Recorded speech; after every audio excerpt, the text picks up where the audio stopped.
Bonjour à tous, bienvenue à la causerie, très heureux de vous retrouver aujourd'hui pour une petite vidéo qui va parler de ce fameux France All Black qui arrive très rapprochement, je veux dire, ça ne veut absolument rien dire, qui arrive très prochainement plutôt. Ce samedi, tout simplement, la France défie la Nouvelle-Zélande au Stade de France dans ce deuxième match des Autumn Series 2024. Je suis avec Brian, journaliste Sud-Ouest. J'espère qu'il a hâte, toujours en France-Nouvelle-Zélande, bon, qui n'a pas Bah, hâte. surtout que c'est peut-être le match qu'on attend le plus depuis la fin de la Coupe du Monde. Voilà, étant donné que le dernier tournoi destination, c'était pas trop ça non plus. Là, un France-Nouvelle-Zélande, c'est suffisamment rare pour en saliver d'avance. Et surtout quand on voit la performance des Blacks lors des derniers matchs, on se dit qu'il va y avoir énormément d'enjeux, bien plus qu'un simple test match. Donc ouais, on a hâte. Ouais. On a hâte de découvrir cette petite rencontre. Bon, qu'est-ce qu'on va faire? Programme. On va revenir sur le match des Blacks contre l'Irlande, évidemment, victoire des All Blacks du côté de l'Irlande, victoire de l'équipe de France, du 15 de France contre le Japon, large victoire 52-12. Hier, c'était du côté du Stade de France. Et donc, on va aborder ça tranquillement. On va essayer de faire une petite compo probable aussi de l'équipe de France, sachant qu'on est le lendemain du match contre le Japon, donc on est le dimanche 10. Donc on n'aura peut-être pas tous les éléments au moment où les gens voient cette vidéo, je tiens à prévenir. Et puis on est parti. Bon, déjà, pour commencer, ton premier regard sur ce France-Japon, qui a pas été... bon, il y avait une opposition assez faible en face, on peut le dire. C'est plus du grand Japon. Ouais. Victoire 52-12. Qu'est-ce que tu retiens de cette rencontre, de cette victoire? Mais en fait, je trouve que c'est difficile d'avoir un avis sur ce match parce que en fait le score est très large et c'est ce qu'on espérait d'un tel match de la part des Bleus. Il y a eu beaucoup d'essais, donc on est content. Mais dans le fond du jeu, je trouve qu'il y a quand même eu énormément d'approximations et on a l'impression qu'il y a certaines choses qui sont passées parce que c'était un petit Japon en face. C'était pas des grands Japonais qui nous avaient habitués à une bien meilleure performance, notamment lors des dernières Coupes du Monde. Euh, Là, voilà, on avait l'impression que certaines choses sont passées plutôt facilement parce que c'était le Japon. Et justement, j'ai peur que si on réitère certaines actions, certaines petites fautes de maladresse qui là sont passées un peu inaperçues, si on les réitère face à la Nouvelle-Zélande, ça risque de nous coûter cher. Donc, il fallait gagner largement, fallait marquer beaucoup d'essais. Bon, ça c'est acquis, ça c'est fait. Après, voilà, moi j'ai un peu de mal aussi dans la composition d'équipe qui a été proposée. Hein. Je trouve qu'il y avait, il y a des joueurs qui ont su sortir leur épingle du jeu, d'autres un peu moins. C'est un peu, je suis curieux de connaître la compo de Fabien Galtier pour le match face au Black parce que pour moi, elle devra pas ressembler à celle qui a commencé face au Japon. Bon, on verra bien, hein, mais bon, en tout cas, fallait gagner, c'est fait, en tout cas. La seule absence de dernière minute, c'était Atisogbe qui a remplacé Damien Penaud qui était malade, le Ouais, Bordelais. Et j'ai une pensée pour le 15 japonais qui a pas passé le meilleur match de sa carrière et qui a dû faire un peu des cauchemars. Un certain Louis Bielbiarré également, notamment. ouais, exactement, exactement. Après, t'as quand même des, enfin, si on peut juste revenir quand même sur le débat qui a animé les dernières semaines au niveau du 15 de France, La c'est charnière. c'est la charnière. On va pas se mentir, hein, la charnière, elle a pas déçu. Hein. Antoine Dupont, Thomas Ramos, ça a marché. Ça a marché. Ce que je trouve juste un peu dommage, et on s'y attendait un peu tous, c'est qu'au moment où Mathieu Jalibert est rentré, où Thomas Ramos est passé à l'arrière, et bien en fait, Thomas Ramos a été encore meilleur. Il a Ça a été été encore tout aussi beaucoup bien, quoi. plus visible. Ouais, il a été plus visible sur le terrain. Il a réussi. On avait l'impression qu'il était encore plus à l'aise. Alors, ce qui est fort avec ce joueur, c'est que tu peux le mettre en 10, il va faire le taf, facile. Mais quand même en 15, c'est dommage de le sortir du poste derrière parce qu'il est exceptionnel ce joueur. Donc voilà. Après, Mathieu Jalibert, quand il est rentré, ça n'a pas été non plus. Bon, en fait, il faut se mettre à sa place. Il y a beaucoup de pression sur ses épaules. On a parlé énormément de lui ces dernières semaines. Il rentre à la 60e minute et remplace un Thomas Ramos qui est déjà très bon dans le match. Il n'a pas fait d'énormes exploits, mais je trouve que l'animation du jeu, ça a pas été trop mauvais. Bon, il a fait une ou deux petites boulettes, mais bon, voilà, rien de non plus catastrophique, j'ai envie de dire. Mais c'était loin d'être catastrophique et moi j'ai quand même envie de garder ce Thomas Ramos à l'arrière tellement il est exceptionnel et pareil on parle de joueurs qui ont fait des entrées de bonnes entrées. Paul Boudéan A été a été stratosphérique, hors hein. norme. Ah ouais, il a été hors norme. Il vient je pense, de prouver à Galtier qu'il avait sa place dans le 15 de départ. Je pense aussi à Gaël Ficou, à Gaël Fickou, quand il est rentré, je trouve qu'il a fait de bonnes choses. Il a un petit peu montré qu'il avait encore sa place dans ce 15 de départ qui est plutôt jeune. Voilà, Gaëton qui a été un peu plus invisibilisé dans ce match. Léo Barré aussi. Donc je pense qu'il y a quelques ajustements à faire dans l'équipe qui va commencer face au Japon. Mais par contre, je trouve que le 8 de devant a été...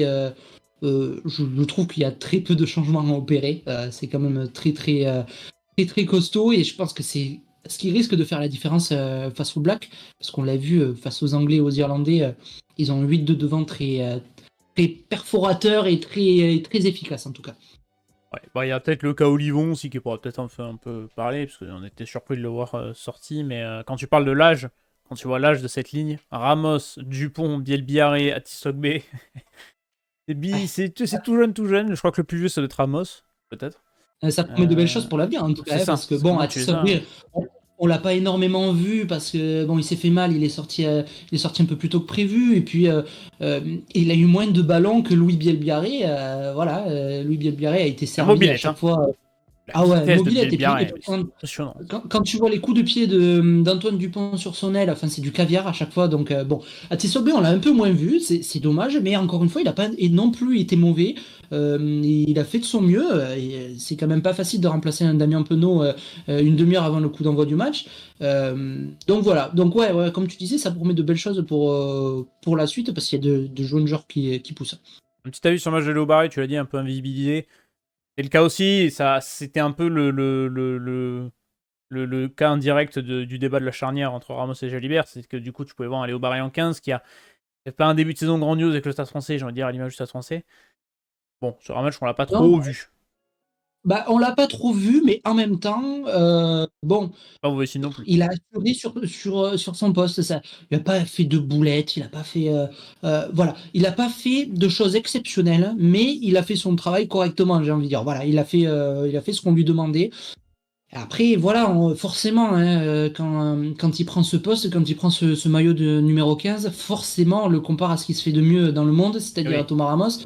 Et là, forcément, il n'est pas au même niveau. Donc bon, ça c'est un choix du sélectionneur, hein. Si tu mets Thomas Ramos en 10, après qui c'est que tu mets derrière? Pour moi, Romain Buros J'ai mérite. Bordeaux de dire en Buros. Bah ouais, non mais Romain Buros mérite d'avoir sa chance. Après, est-ce qu'il fera mieux que le Léo Barré? J'en suis pas non plus certain.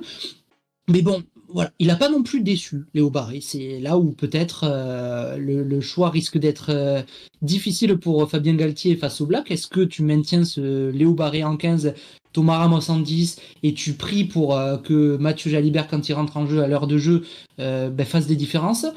Ou tu places Mathieu Jalibert d'entrée de jeu, qui t'a peut-être changé un peu ton dispositif en cours de match pour faire remonter Ramos en 10 à la fin de match? Euh, voilà, bon, on prend notre C'est une question. composition à la fin, hein, Exactement. On fera la mais composition à la ça va être fin. difficile. Et qu'est-ce que je veux dire? Oui, et moi ce que j'ai pas trop aimé aussi, c'était la justification de Fabien Galtier sur cette charnière où il te disait c'est le sportif qui parlait, machin.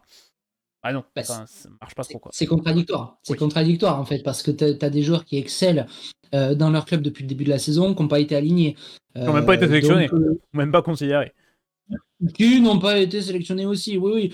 Mais là, en l'occurrence, bon voilà, et Thomas Ramos, il n'y a aucun débat, bien sûr qu'il faut qu'il figure sur la feuille de match. Léo Barré un peu plus en difficulté, c'est surprenant. Donc, il y a des joueurs qui méritent d'avoir plus de temps de jeu. Je pense à Paul Boudéan qui l'a prouvé encore une fois. Marchand qui est en train de pousser fort derrière Movaca. Problème pour lui, c'est que Ouais, Movaca est exceptionnel. mais les talonneurs qu'on a quand même, c'est du caviar, hein. Ouais, faudrait changer un peu la compo, je sais pas, passer sur un 4-4-2 ou un truc, je sais pas, mais mettre deux talonneurs si on peut le faire. Mais voilà, c'est pas possible malheureusement. Non, mais après voilà, on a de gros joueurs qui poussent derrière et il faut s'en féliciter. Mais faut savoir aussi aligner les meilleurs quand ils sont exceptionnels à leur poste en ce moment. Mais bon, voilà, on verra qui sera aligné face au Black. On verra qui sera aligné face au Black. On va parler du coup des Blacks, forcément. Victoire 23-13 du côté de l'Aviva Stadium de Dublin. J'aime beaucoup ce stade. Je sais pas, je trouve qu'il y a un petit charme avec la tribune derrière qui est pas très grande et tout. J'aime bien. Franchement, je trouve qu'il y a un J'aime petit bien flow. aussi. et un petit flow sympathique. Victoire donc, voici la composition des Blacks et des Irlandais. Comme ça, vous avez tout ce qu'il faut. Qu'est-ce que tu retiens? Alors, les Irlandais très maladroits, j'ai envie de dire, avec leurs mains sur les premières minutes de jeu, peut-être. Ce qui est con pour du rugby. Ouais. Mais derrière, les Blacks, bon, ben voilà. Hein. Là, on pouvait se poser des questions, parce que, on va pas se mentir, nous, avant de cette vidéo sur France All Black, on a l'idée depuis pas mal de temps, forcément, parce que c'est un match qu'on attend. On s'était dit, oui, est-ce qu'on a encore peur des Blacks? Est-ce que les All Blacks, ils font toujours peur, machin et tout? On a vu le match contre l'Irlande. Bon, ça... Voilà, c'est bon, ils sont là. Pareil, à la Coupe du Monde, on les annonçait un peu rincés ou pas forcément là. Ils ont répondu présent. Voilà, les All Blacks, ça reste les All Blacks. Ouais. Mais je suis complètement moi sous le charme de cette équipe, de ces joueurs, mais depuis très longtemps déjà. Mais là, je trouve qu'ils sont en train de rattraper peut-être le niveau qu'ils avaient un peu perdu. Et encore, si on remonte à la Coupe du Monde, faut pas oublier qu'ils ont très mal commencé la compétition puisqu'ils ont perdu face aux Bleus, forcément. On ne les voyait pas du tout arriver en finale. Et au final, ils ont perdu d'un point. Ils sont vice-champions du monde. Enfin, je veux dire. Puis ils te sortent l'Irlande, hein. Ils te font un match de titan contre l'Irlande, quand même. Ils sont montés crescendo dans la compétition et là ils sont en train de faire pareil. C'est-à-dire que depuis la Coupe du Monde, on s'est dit l'Afrique du Sud ils sont exceptionnels, c'est la meilleure équipe du monde. Les Blacks sont un peu envoyés dans les loin derrière.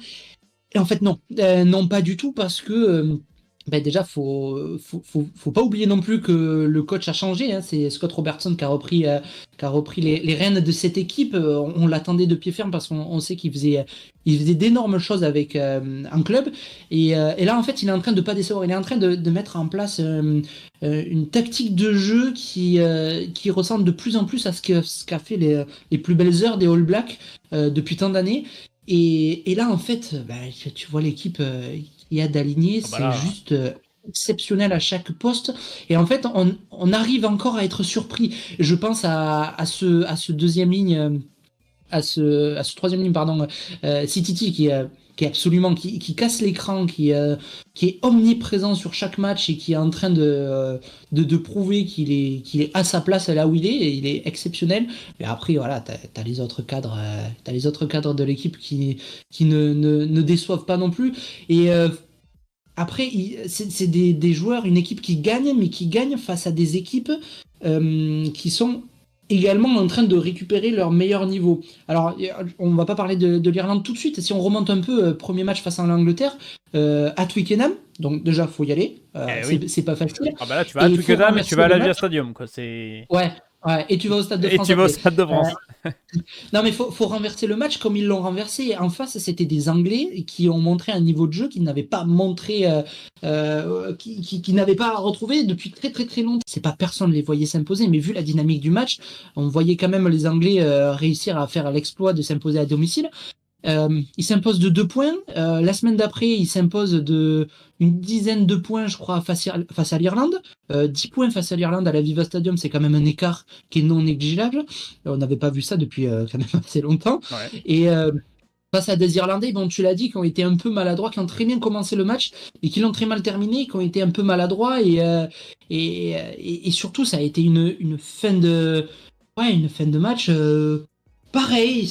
C'est des Blacks qui ne lâchent rien, en fait, qui sont très costauds devant, qui sont cliniques derrière avec Will Jordan, qui est ce joueur, il est juste exceptionnel. Voilà, il fait des différences à lui tout seul. Pareil sur les ailes, Téléa, c'est juste. C'est juste un gros point fort de cette équipe également. Il est capable de faire des différences à la Louis Bielbarré des fois et en plus physique. Et un poste de 10, t'as le choix quoi. Là, oui. T'as le choix.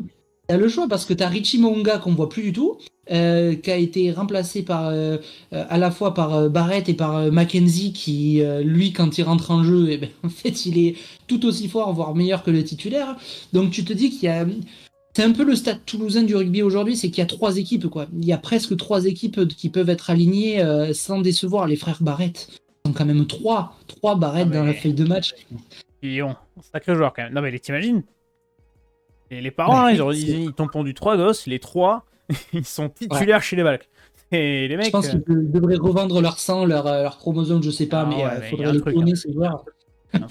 Non, mais t'as quand même quelque chose qui ressort de cette équipe, qu'on voyait un peu moins depuis la Coupe du Monde, depuis la fin de la Coupe du Monde. Je pense que ça va être très compliqué la semaine prochaine face aux Bleus.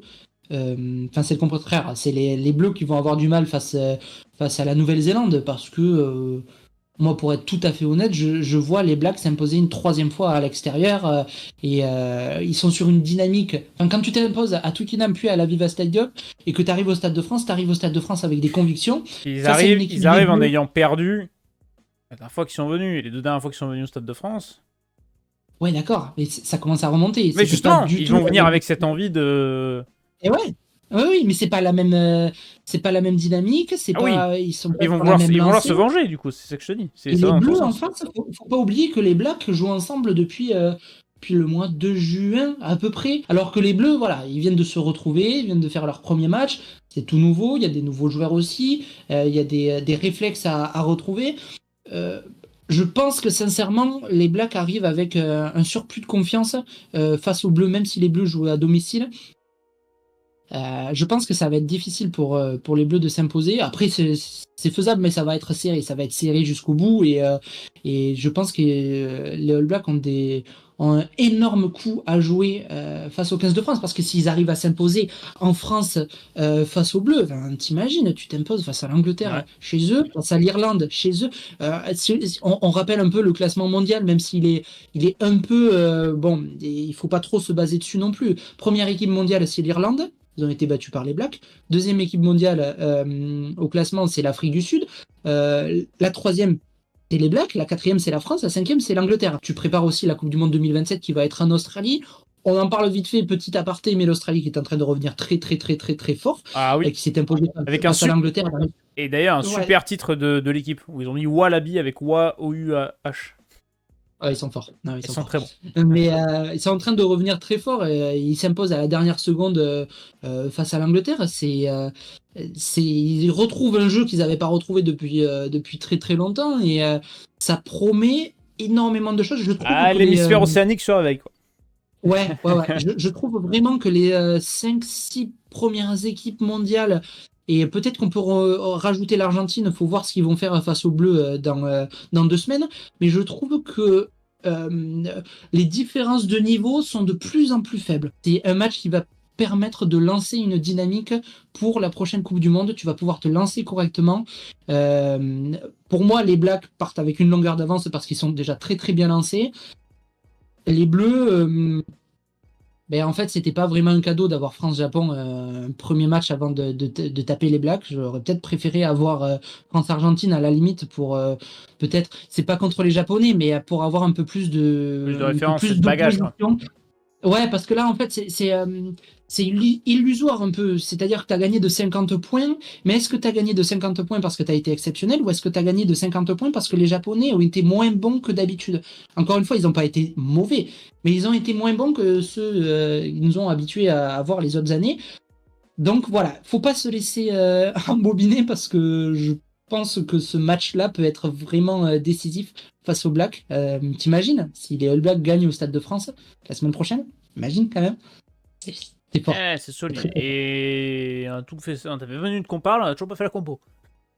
On va la faire, écoute. Et on a toujours pas évoqué Rico Ioane, qui est un joueur formidable. On rencontrera l'anecdote un jour Rico où, Ioane. quand est-ce qu'il nous a Tu sais check. qu'à chaque fois que je le vois sur le terrain, à chaque fois, je me dis quand même, c'est un mec qui nous a checké sur le Ouais. terrain de Et Chabandelmas. un jour, on racontera cette anecdote.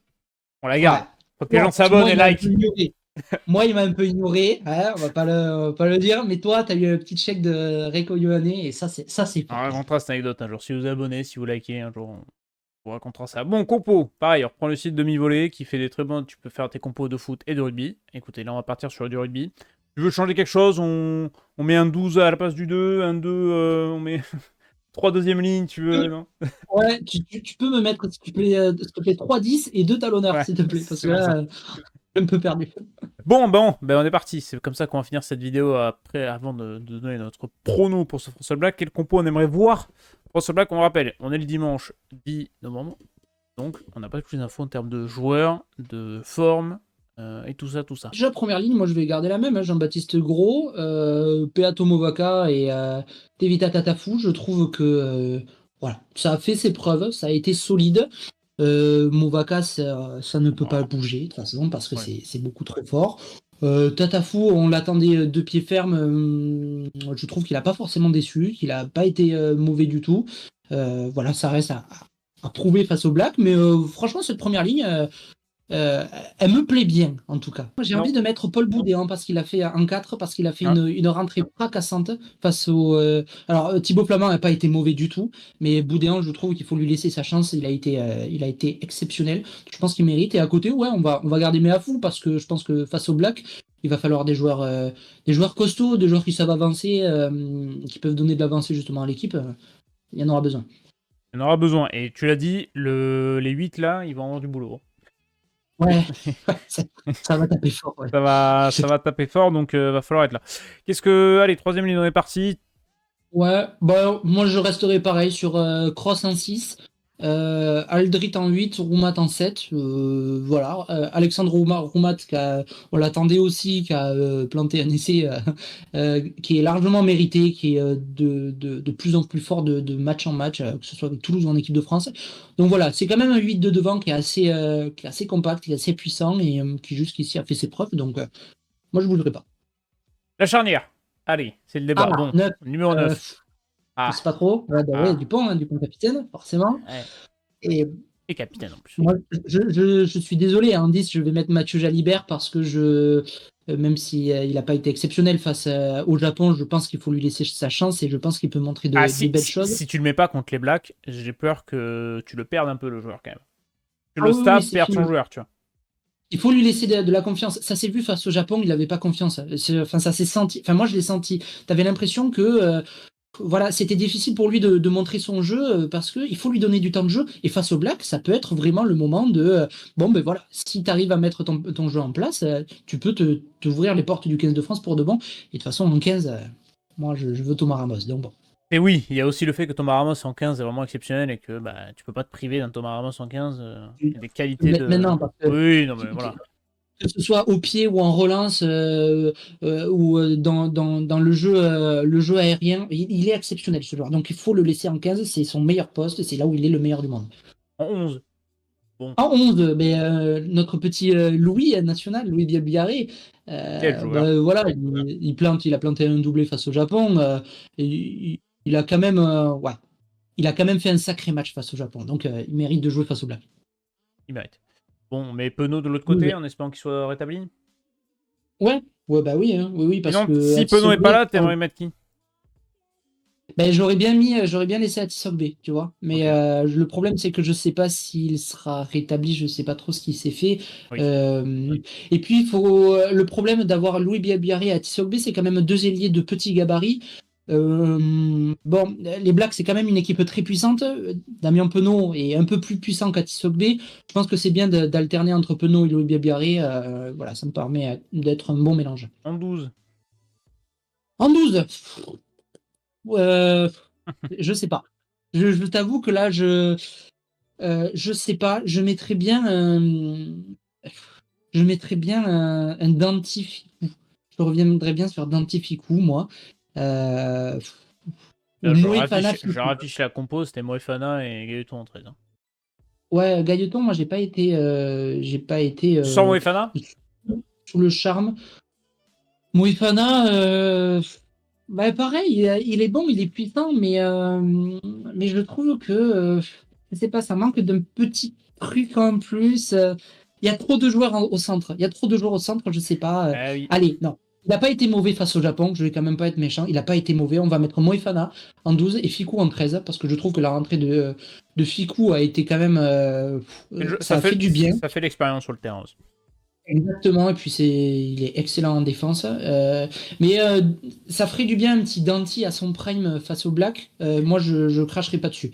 Le problème, est-ce qu'il est revenu à son meilleur niveau? Ça, je sais pas pour l'instant. Donc, mais par contre, ça ferait du bien de le faire rentrer, faire un Oui. banc en 6-3, ce serait pas trop mal, quoi. Pas l'habitude de la maison. Mais bon. C'est pas l'habitude, hein. Il y aura sûrement que un ou deux arrières, mais bon, écoute, Ça, on verra. On on va fera un faire débat sur confiance. Fabien Galtier, je pense que ça mériterait d'être évoqué. Je pense avant le 6 Nations. Enfin, on se fera un petit débat. Ouais. N'hésitez pas dans les commentaires à mettre votre avis au niveau Fabien Galtier. Peut-être on ira piocher les commentaires pour faire la vidéo la prochaine fois. Et n'hésitez pas à faire votre compo aussi. L'équipe est belle, hein, pardon. Hein. Je te coupe, mais l'équipe est belle. Hein. Ouais, bah, l'équipe en face aussi. On verra. On verra. On verra. Et juste petite parenthèse, faudra pas. J'espère que le public du Stade de France ne chantera pas la Marseillaise par-dessus le haka parce que voilà, je trouve que c'était dommage en Angleterre de gâcher un petit peu ce moment. Je trouve que le fait de s'avancer à la fin du haka aussi est une excellente réponse au chant des supporters. On l'a vu face aux Anglais, ça a permis de faire taire les chants et ça rajoute un petit peu d'affrontement, un petit peu de défiance entre les deux équipes. Je trouve ça magnifique. Donc, on va voir quelle sera la réponse des Bleus, s'il y en a une, face au Haka. Parce que jusqu'ici, il y en a eu une des Anglais et des Irlandais qui se sont approchés petit à petit. Voilà, ça rajoute un petit peu de tension et j'espère qu'il y en aura une des Bleus. Ouais, mais puis de toute façon, notre public est le meilleur. On est mieux quand même que la perfide Albion. C'est très bien que les Anglais n'ont pas d'honneur, on a compris ça depuis jeune d'arc. Ne compare pas le public français au public anglais. Jamais, jamais, jamais. De toute façon, Dupont, il peut s'avancer main dans le calbar devant les Blacks, il leur foutra 3 Chistera pour rien, en foutre 3 essais de Bilbia et puis c'est plié. Quoi. Il banalise exceptionnel quand même, hein. C'est aberrant, mais bon. C'est un autre débat. Bah écoutez, on va finir sur ça, notre prono. Notre prono. Notre prono. Le prono de la maison.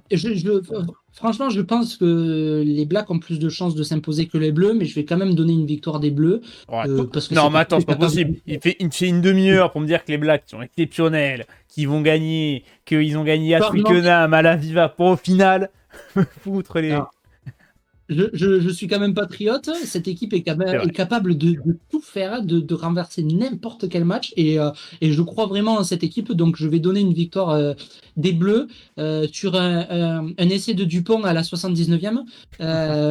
Voilà. Mais je vais mettre un petit 25-23 pour les Bleus. Et moi, je vais partir. Oh, allez, j'inverse. Parce que pour la dualité du truc, je vais mettre victoire des Blacks. Je vais mettre un... Oh, bah ouais. Et bah ouais. Un petit quoi? Allez, un petit 28, 21. Ok, alors mais, par contre, moi je t'ai donné un marqueur, va falloir que tu me donnes un marqueur. Eh ben, qu'est-ce que... Tu me dis Tamboué, t'as pas intérêt de me dire Tamboué. Non, je vais te dire Rico Ioane, tiens. Oh, c'est probable. C'est probable. Mais ouais. Oui, tout ça parce qu'il t'a fait une check sur Chaban de Massa. Voilà, mais écoutez, messieurs, c'est terminé. Messieurs, mesdames qui nous regardent, évidemment. Parce que... et on les salue. Ben voilà, on peut conclure. N'hésitez pas à faire votre prono vous aussi en commentaire. Donnez votre avis sur ces All Blacks, votre avis sur les Bleus, votre avis sur ce France-Japon si vous l'avez vu, votre avis sur Fabien Galtier, votre avis sur une compo probable. Voilà, vous avez plein d'avis à nous donner. On est très intéressés pour vous lire et vous répondre parce qu'on lit tout et on répond à quasiment tout. On essaye. Et vous pouvez également liker et vous abonner si vous aimez ce qu'on fait. Pour ceux qui veulent aller fouiller un peu sur la chaîne, on a une vidéo très explicative au moment de la sélection des Bleus. On est revenu sur plusieurs postes, plusieurs joueurs, etc. On a fait un top flop du début de saison de top 14 avec Thomas, qui est dispo sur la chaîne.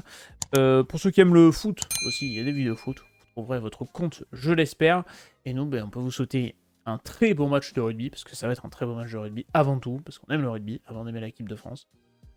Et on vous souhaite également de passer une très bonne rencontre. Ciao tout le monde.